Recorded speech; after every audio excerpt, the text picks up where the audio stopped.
tipos de motilidad dependiendo si es estómago proximal o de estómago distal.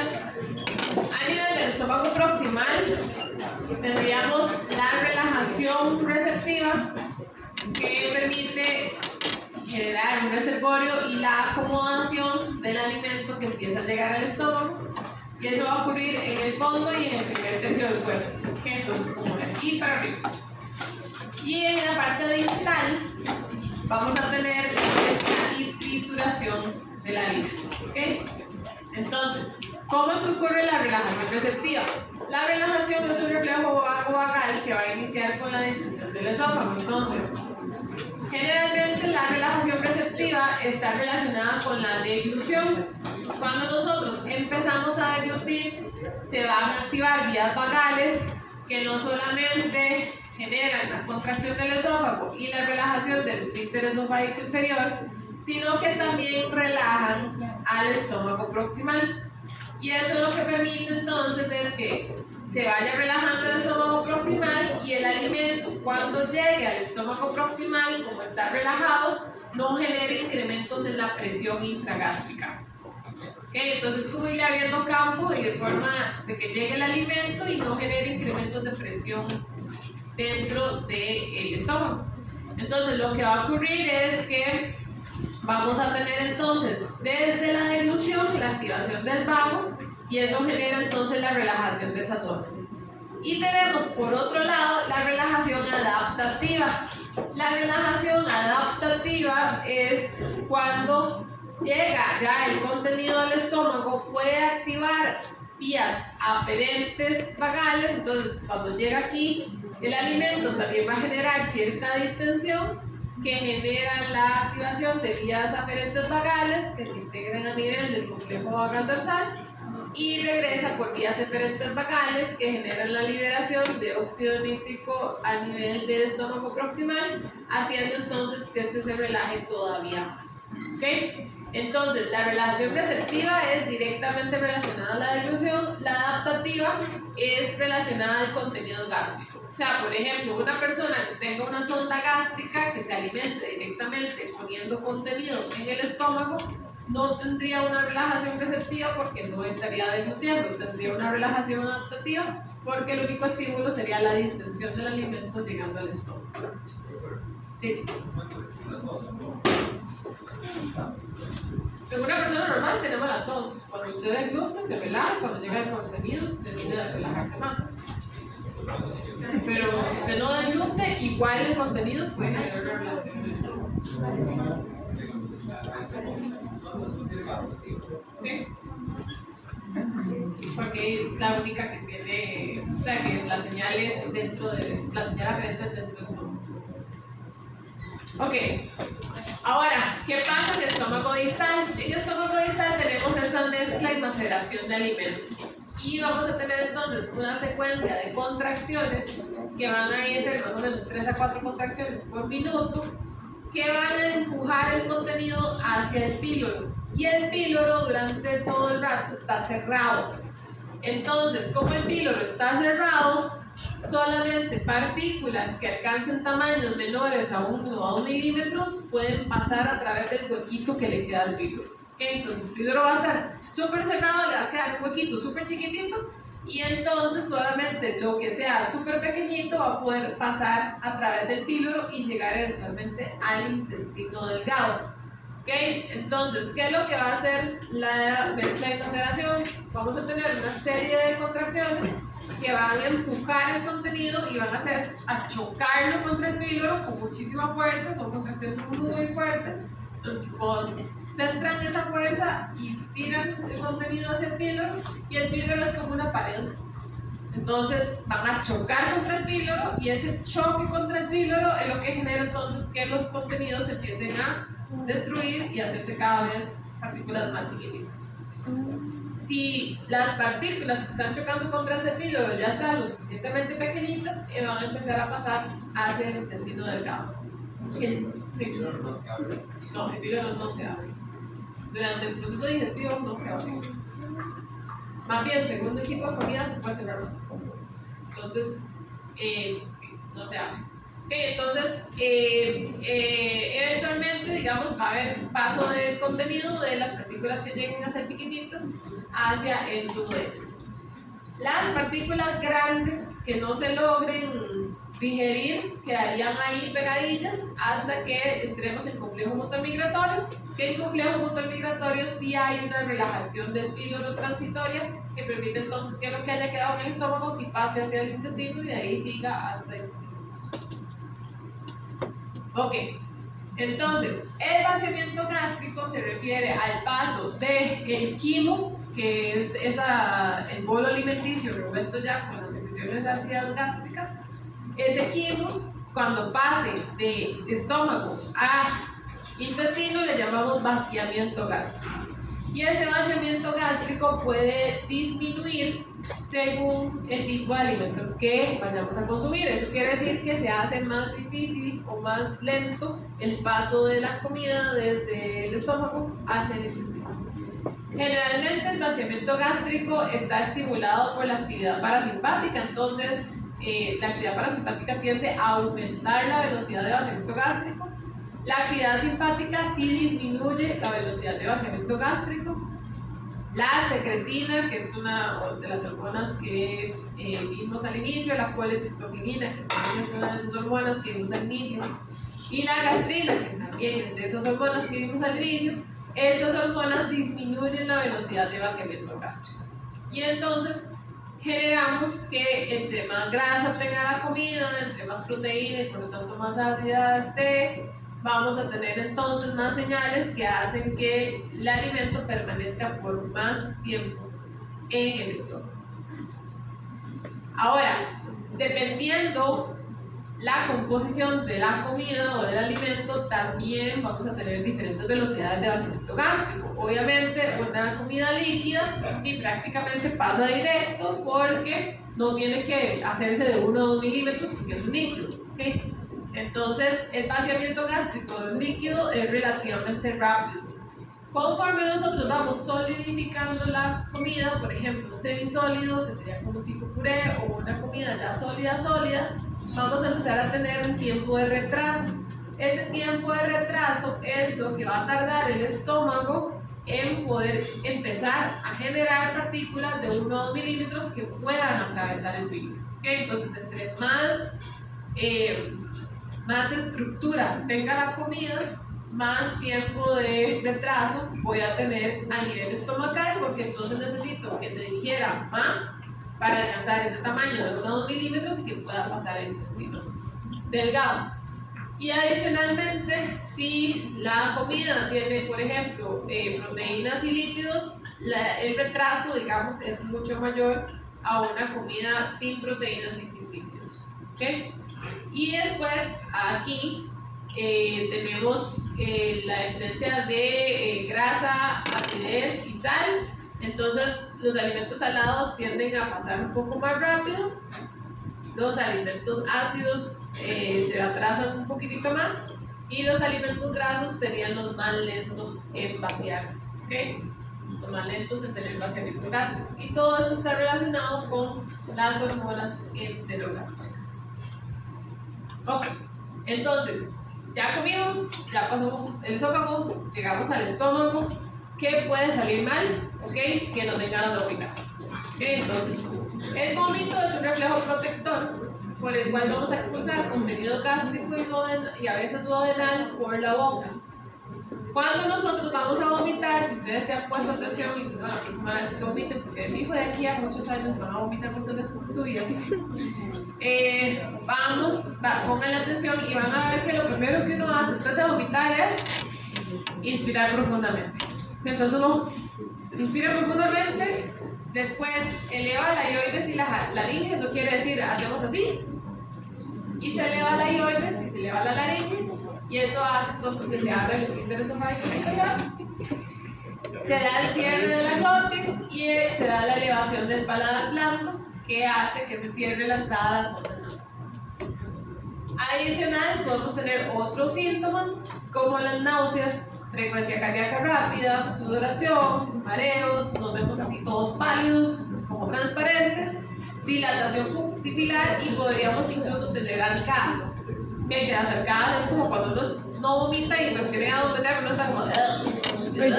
Eso son arcadas, ¿ok? Para que no saben cómo se llaman, son arcadas. Que casi siempre me preguntan qué son arcadas, qué son arcadas, ¿ok? ¿Cuáles son los principales efectos del vómito? Pues la deshidratación, porque estamos perdiendo no solamente el contenido que hayamos comido, sino también todas las secreciones asociadas a la digestión de ese contenido que ya están ahí. Desequilibrios electrolíticos, porque cuando nosotros perdemos secreciones, perdemos también electrolitos. Y trastornos ácido-base, porque cuando nosotros expulsamos contenido del estómago, ese contenido estaba lleno de ácido. Y por cada hidrogenión que perdemos, en algún lado queda perdido un bicarbonato. ¿Ok? Entonces podemos generar trastornos ácido-base. Ok, entonces vamos a tener un centro de vómito en el tallo encefálico que va a estar también comunicado con el núcleo del tracto solitario, y ese centro de vómito es el que coordina esa respuesta a vómito. Entonces, ¿qué puede estimular el vómito? Un montón de cosas. Movimiento vértigo por estimulación de los sistemas de canales semicirculares que llevan la información al cerebelo y el cerebelo al centro del vómito. Entonces, hay gente que se monta de montaña rusa, son cosas que dan vuelta y se bajan totalmente mareados y mal y con ganas de vomitar. Como mi pobre madre cuando se montó conmigo en el pulpo en el parque de diversiones. Yo soy hija única, entonces no tenía con quién montarse y mi mamá se montó conmigo. No se me contó el resto del día, por decirlo así. Después, la irritación directa en la mucosa gástrica. Entonces, por ejemplo, fármacos o irritantes de la mucosa gástrica que pueden hacer que entonces se estimule otra área que se llama la área quimioreceptora del área postrema. Esta zona del área postrema está en el sistema nervioso central y tiene la particularidad que es de las zonas que no tienen barrera hematoencefálica. Entonces, cualquier cosa que llegue a la sangre también va a llegar a estimular a esa zona. ¿Okay? Entonces, esa zona quimioreceptora puede ser estimulada por irritantes que estén llegando a la mucosa gástrica o también por fármacos. Entonces, por ejemplo, la quimioterapia, hay ciertos tipos de quimioterapia que pueden estimular directamente este centro, y por eso es que muchas veces las náuseas y el vómito son de los síntomas más comunes de muchos tipos de quimioterapia con efecto secundario. A nivel de hormonas, por ejemplo, un exceso de hormonas también puede estimular el área postrema, y eso se relaciona, por ejemplo, a las náuseas matutinas de una mujer embarazada, que tiene niveles de hormonas muy altos y los termina estimulando. Sí. Perdón, ¿qué es lo que estimula los tipos de quimioterapia? El área postrema. Ok, entonces, si se estimula el área postrema o si estimula de forma directa la mucosa gástrica, también podemos estimular el centro del vómito. Y por último, la estimulación faríngea, que también estimula el núcleo del tracto solitario y de ahí el centro del vómito. La estimulación faríngea es literalmente meternos el dedo y tocar la faringe. ¿Ok? Sí. La intoxicación o los alimentos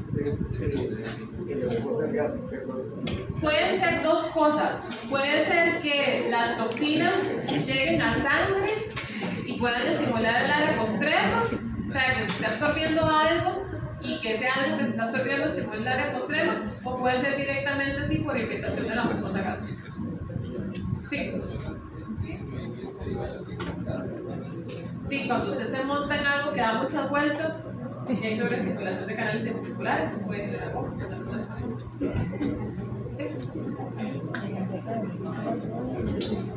¿La respuesta es vómito? No.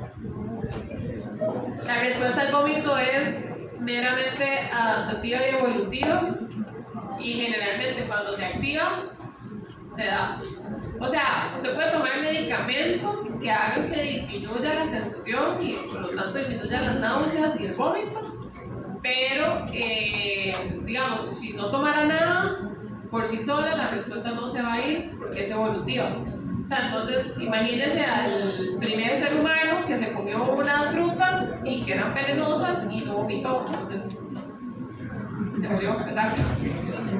Entonces, la respuesta es muy evolutiva, es muy conservada, y como es algo que protege a todo el organismo, siempre se da. Sí. ¿Sí? nivel de toda la parte del sistema de la parte de canales vesiculares, vehículos, sacros. Ajá, a cerebelo de ahí al centro. El centro del relevo. Centro del relevo de la información. ¿Ok? Ok, entonces, ¿cómo se da la respuesta del vómito? Ok, nosotros vamos a tener entonces una estimulación del centro del vómito por todo lo que ya vimos y eso lo que va a ocasionar es el acto de vomitar. Cuando nosotros vomitamos vamos a tener una contracción del duodeno, una contracción del estómago, vamos a inspirar, cuando nosotros inspiramos el diafragma tiende a bajar y entonces incrementa todavía más la presión del abdomen, entonces ayuda a incrementar la presión abdominal y eso hace entonces que toda esta presión genere la devolución de contenidos a través de la boca. ¿Okay? Entonces, nosotros vamos a tener una contracción retrógrada a nivel intestinal, entonces vamos a tener un incremento en la presión intestinal que hace que el contenido empiece a devolverse hacia el estómago. Vamos a inspirar, al inspirar incrementamos la presión abdominal y también vamos a tener una contracción como tal del estómago que hace que los contenidos tiendan a devolverse por la boca. Obviamente, para que se devuelvan, tiene que relajarse el esfínter esofágico inferior, tiene que relajarse el esfínter esofágico superior y de esa forma ya el contenido puede salir. Como les decía antes, el esfínter esofágico superior se relaja cuando yo elevo la diabetes. ¿Ok? Tampoco así. A ver, eso eleva la diabetes y eso abre el esfínter. ¿Ok? Y el esfínter esofágico inferior, este sí se abre por reflejo. Entonces, cuando incrementa la presión a nivel del duodeno y a nivel gástrico, tenemos la relajación del esfínter esofágico inferior. Entonces, el esfínter esofágico inferior, cuando tenemos incrementos de presión, ya se relaja y eso permite entonces que pase directo a la boca. ¿Ok? ¿Preguntas? Ok. Entonces, asumamos que nadie vomitó, todo llegó al intestino y ahora empezamos el proceso de motilidad en el intestino. En el intestino tenemos diferentes tipos de motilidad, tenemos ondas lentas que son contracciones aisladas, rítmicas que se dan en el intestino, tenemos el patrón de segmentación, que ahora lo vamos a ver con más detalle, que era el que vimos al puro inicio, que teníamos segmentos que se relajaban, se contraían, se relajaban, se contraían, se relajaban, se contraían, o sea, varios segmentos que se contraen y varios segmentos que se relajan intercalados. La peristalsis a nivel del intestino es muy rara, ocurre en segmentos muy chiquititos, entonces no es normal que haya tanta peristalsis en postprandial. Y en ayuno que tenemos el complejo motor migratorio. ¿Okay? Entonces, el patrón más importante de la motilidad postprandial es la segmentación. La segmentación va a favorecer la digestión y la absorción. ¿Por qué? Porque como nosotros tenemos, digamos, el contenido está ahí, entonces vamos a contraer, se va para los lados, se contrae a los lados, se devuelve, contrae aquí, va para allá, va para acá, entonces el contenido está en que va y viene, va y viene, va y viene, y básicamente lo que estamos haciendo ahí es revolviendo literalmente todo ese contenido con todas las secreciones que están llegando al intestino, y adicionalmente, como el contenido está que va y viene, y va y viene, y va y viene, avanza muy lento. Y eso permite entonces que el tiempo que está en contacto ese contenido con el epitelio gástrico, con la mucosa, sea más alto y favorece también entonces la absorción. El origen de la segmentación es un origen iogénico, eso quiere decir que se va a dar a nivel de los plexos en las subunidades SIP. Y es una suma entre la actividad de las intersticiales de Cajal del plexo mientérico y la actividad de las intersticiales de Cajal y del muscular profundo. ¿Okay? Entonces, el muscular profundo, yo les había dicho que era una red neuronal que estaba principalmente metida entre el músculo circular. Y el plexo muscular profundo estaba entre la capa circular y la capa longitudinal. Entonces, la actividad sumada de estos dos plexos genera el patrón de contracción, en donde vamos a tener entonces zonas con mayor actividad de músculo circular que van entonces a contraerse y zonas donde vamos a tener más actividad y menos actividad donde entonces estaría relajando el músculo circular. Entonces tenemos segmentos donde se contrae, se relaja, se contrae, se relaja, se contrae. ¿Ok? Y así va. ¿Ok? Intercalados. Ahora, ¿por qué es que este patrón de segmentación, si es de origen miogénico, solamente se genera durante el periodo postprandial?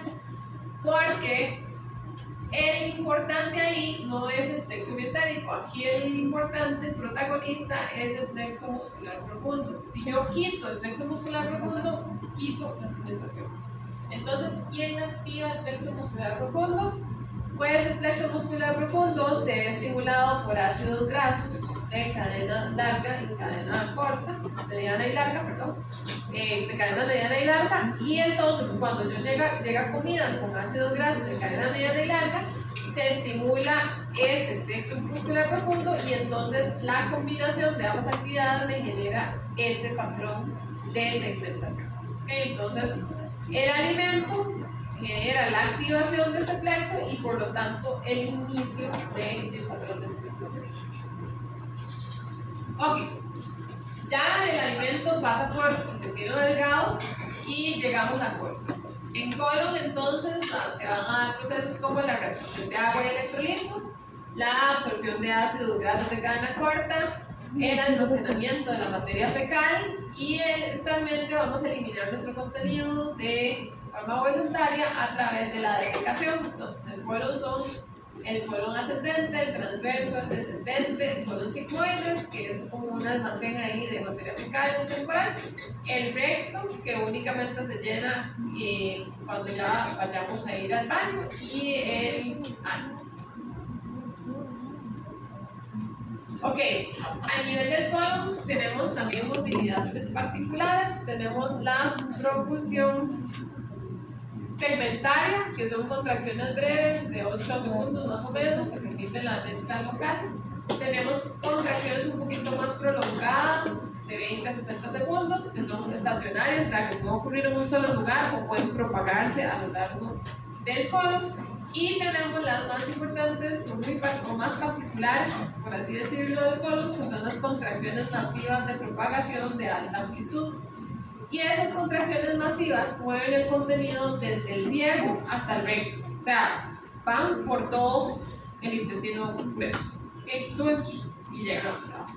Ocurren más o menos 10 veces al día y generalmente están asociados a la activación de la vía colinosa.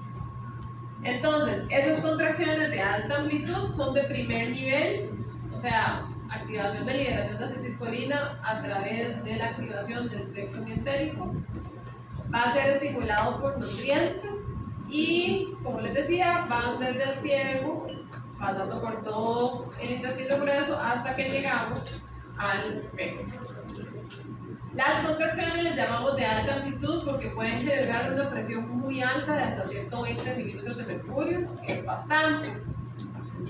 Y generalmente tienden a aumentar cuando comemos, o sea, después de comer van a aumentar la motilidad del estómago, del intestino grueso, y también al despertarnos. Entonces en la mañana es más usual que se mueva más el intestino grueso y eso también incide en que eventualmente también nos den más ganas de ir al baño, digamos, en la mañana y justo antes de que vayamos a defecar.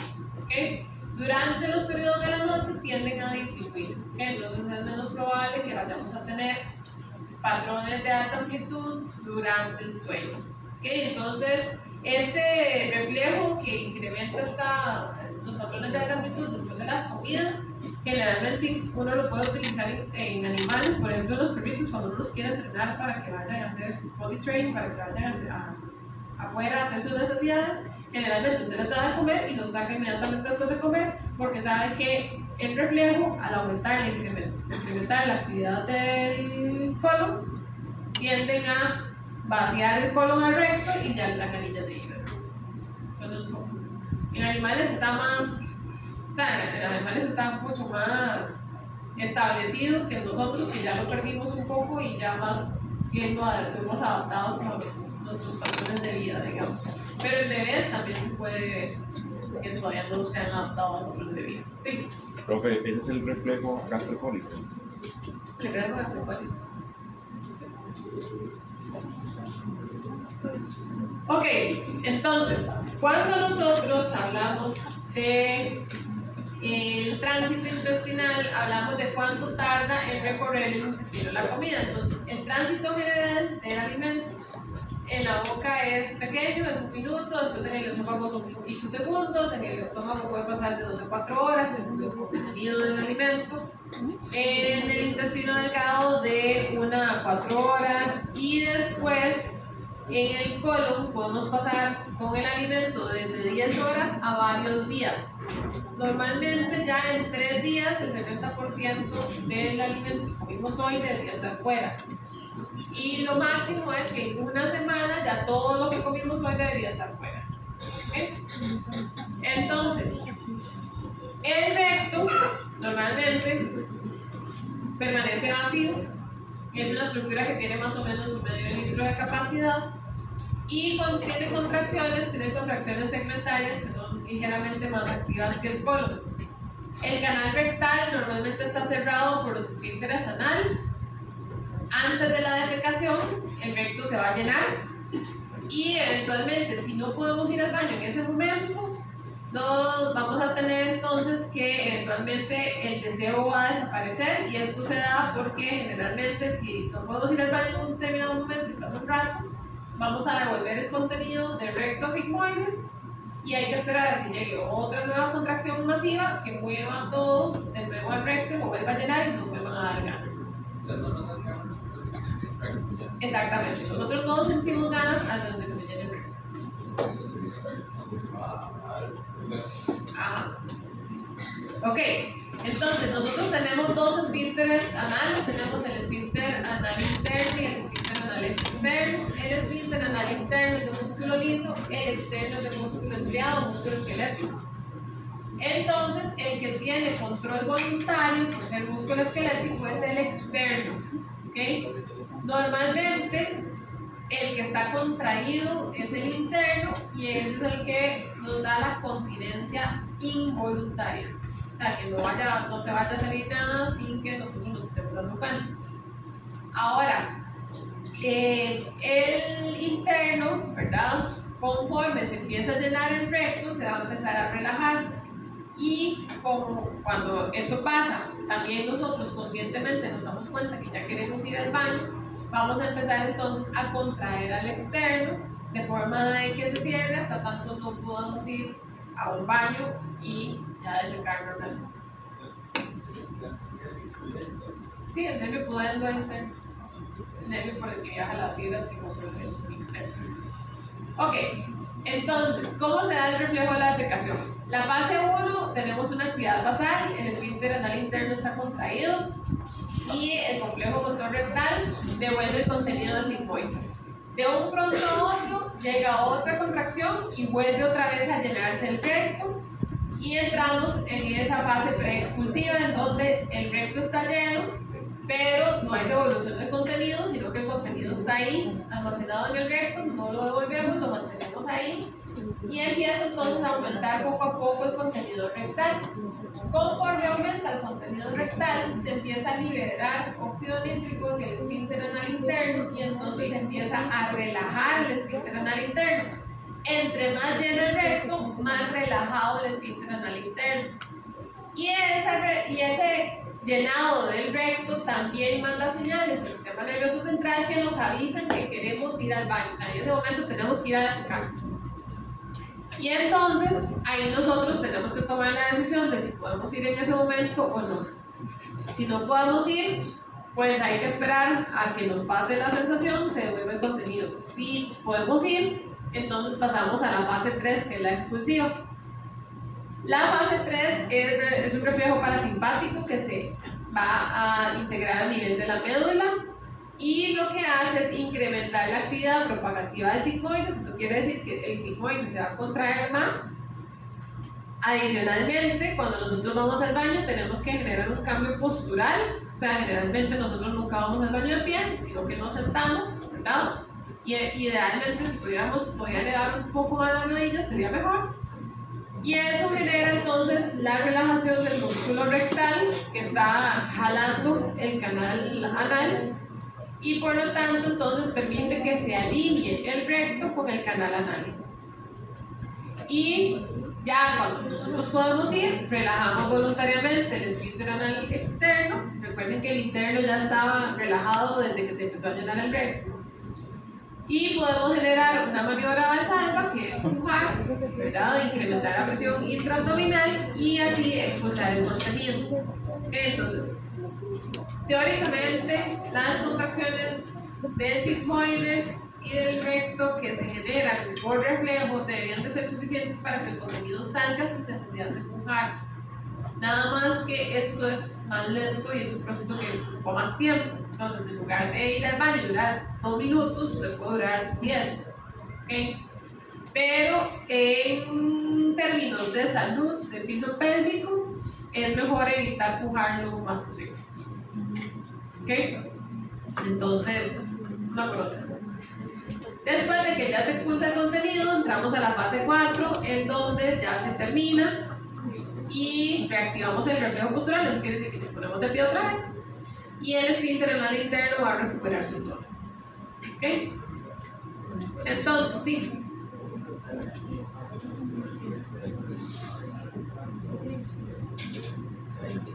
¿El qué, perdón?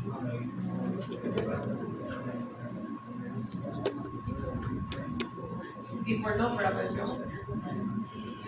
Okay, porque cuando está empujando y la presión intraabdominal es altísima, si usted tiene ya lleno todo el recto y sigmoides y todo, y no hay forma de que usted pueda sostener. Sí, la serie va haciendo gas, como no.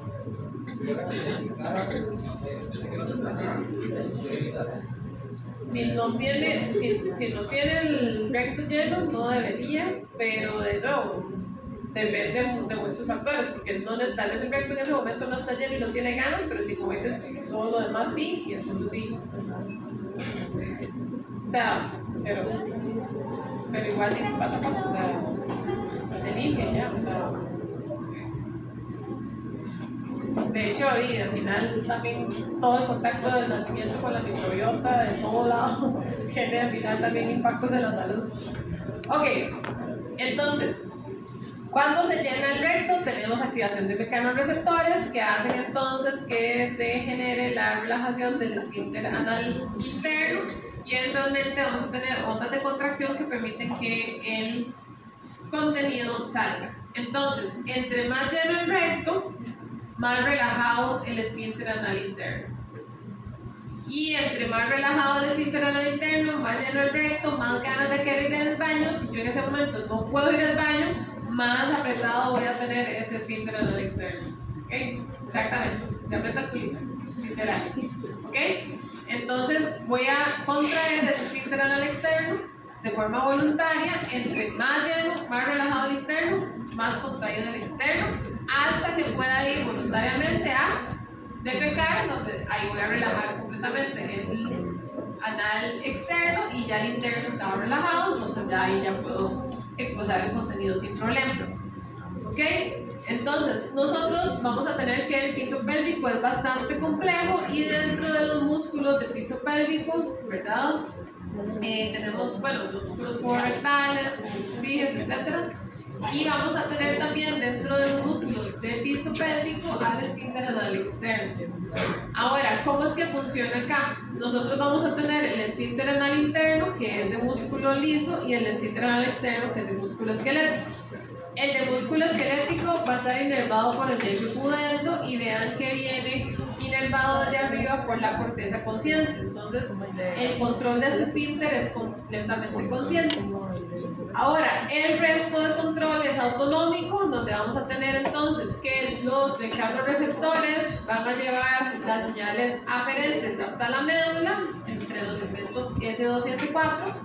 Y vamos a tener entonces después fibras eferentes que van a estar inervando el sigmoides y el recto, que estas fibras estarían estimulando al sigmoides y al recto a que se contraigan, y una fibra que llega al esfínter anal interno que provoca la relajación del esfínter anal interno. ¿Okay? Entonces tenemos estimulación de la contracción de sigmoides y recto y relajación del esfínter anal interno. Sí. ¿Sí? ¿Es parte del reflejo? Ok. Ahora, el cubo rectal, como les decía, es un músculo que está rodeando al canal rectal y lo jala hacia atrás.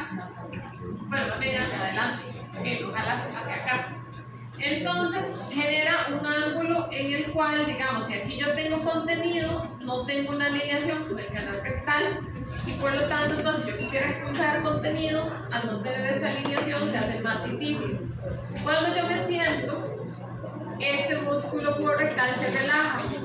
Entonces, al relajarse, tengo una alineación entre el recto y el canal rectal y eso permite entonces, obviamente, que el contenido pueda salir muchísimo más fácil. Ahora, tenemos otros reflejos que son como por ejemplo el reflejo de muestra, que el reflejo de muestra es relajaciones transitorias del esfínter interno cuando está empezando a llenarse de contenido y eso da que se activen ciertos sensores a nivel del canal rectal que permiten saber cuál es la composición del contenido. Entonces podemos saber si el contenido es gas, si el contenido es sólido, si el contenido es semisólido, si el contenido es líquido. Entonces, normalmente, si alguno que ha tenido alguna emergencia, generalmente uno está consciente de que viene una emergencia. O sea, uno sabe en su cabeza de que algo malo va a pasar. ¿Ok? Y generalmente eso está asociado entonces a esos reflejos de muestra. ¿Ok? Que permiten saber qué es el contenido que viene. Ahora, las heces de los 800 gramos de alimentos que nosotros consumimos, 50 gramos quedan en heces. De los 1200 mililitros, 100 mililitros de agua quedan en heces. Ahí vamos a tener la absorción de agua, que se va a dar la solidificación de las heces a nivel del intestino grueso. Y al final lo que vamos a tener es un poquitito de agua, sustancias no digeridas, sustancias no absorbidas, productos de descomposición de las bacterias, sales inorgánicas y células que escaman del mismo tracto gastrointestinal. Pueden haber problemas a nivel del tracto gastrointestinal que pueden generar o diarrea o estreñimiento. En el caso de la diarrea vamos a tener heces líquidas, aumento de la motilidad del tracto, disminución de la absorción, irritación del tracto por diversas causas y realmente las consecuencias es deshidratación y desequilibrio electrolítico. En el caso del estreñimiento podemos tener más bien una disminución en la motilidad del tracto que puede ser por mala dieta, sedentarismo o estrés y eso reduce las frecuencias de las defecaciones. Entonces, como el contenido pasa más tiempo en el intestino grueso, se reabsorbe más líquido y se hace más seco, ¿verdad? Entonces, frecuencia normal de defecación para una persona puede ser normal ir 3 veces al día, para otra persona puede ser normal ir de día por medio. Lo que nos va a interesar es que la consistencia de las heces sea normal y no cueste ir. Si una persona va 3 veces al día y la consistencia no es líquida ni pastosa, sino que tiene forma y es como, digo, un cerotito bien formado y que se ve dilatadito y todo, o sea, entonces todo bien. Si una persona va 3 veces y resulta que es semilíquido o líquido, entonces ya podríamos empezar a hablar de que posiblemente sí tengo una diarrea, porque la consistencia no sería normal. Si una persona va de día por medio, igual, pues va a ir con esos cerotitos bien, con una escala de Bristol de 3, o sea, que es más o menos normal, 3, 4, pues todo bien, pero si ya tiene ya estamos con una diarrea, más bien, si va de día por medio y cuando va son como bolitas chiquititas, separadas, súper secas, le cuesta, entonces posiblemente para esa persona esa frecuencia ya indique que es estreñida. ¿Okay? Entonces es muy relativo cuando estamos hablando de diarrea o de estreñimiento o de cuánto es lo normal que una persona vaya al baño, porque es muy dependiente de cada uno. ¿Okay? Nos interesa más entonces fijarnos en cuál es la consistencia y para eso existe esa escala que la he visto, que después la pueden revisar y eso nos ayuda a saber en qué parámetro estamos, si estamos más cerca del estreñimiento, si está normal o si estamos llegando a diarrea. Porque generalmente cuando nosotros hacemos ejercicio y nos movemos y generamos movimiento, también ayudamos a que incremente la motilidad a nivel de los. En cambio, estamos sentados todo el día y si nos hay más perezosos. Ok, los gases son origen de la fermentación bacteriana. Podemos producir entre medio litro y litro y medio de gases por día y podemos expulsar hasta 700 mililitros o 0.7 litros por día. En personas sanas es normal que de vez en cuando expulsemos gas de 8 a 10 veces por día. Y en general el gas no requiere la relajación del músculo puborectal, sino que como es un gas, en realidad puede pasar fácilmente el canal anal por el pequeño pedacito que está en contacto con el recto sin problema. ¿Okay? No necesitamos que se alinee el recto con el canal rectal, con el canal anal para poder expulsar gas. Y listo con la clase de motilidad, entonces damos 10 minutitos para seguir con secciones.